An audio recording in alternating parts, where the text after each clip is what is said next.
वैष्णवी हगवणेंचं 9 महिन्यांचं बाळ कसपटे कुटुंबाकडे सुपूर्द. बाणेर हायवेजवळ अज्ञातानं बाळ सोपवल्याची कुटुंबियांची माहिती.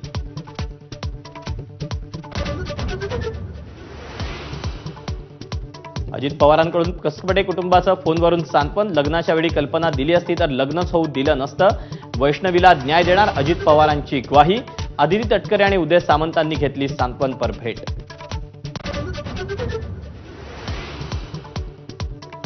नणंद करिश्मा छळाचं कारण तर नवरा घरात नसताना सासू सासरे दीर आणि नणंद मारहाण करायचे.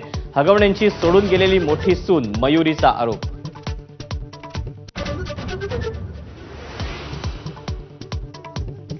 सिंदूरचा जेव्हा बॉम्ब होतो तेव्हा काय होतं हे जगानं पाहिलं. राजस्थानच्या बिकानेरमधील सभेत पंतप्रधान मोदींचा पाकिस्तानला इशारा.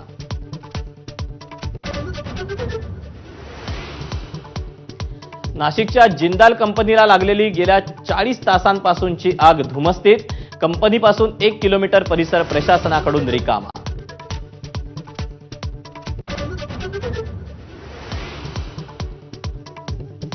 रत्नागिरी रायगडसह साताऱ्यातील घाट परिसरात पावसाचा रेड अलर्ट जारी. तर सिंधुदुर्ग मध्य महाराष्ट्रात वादळी वाऱ्यासह मुसळधार पावसाची शक्यता.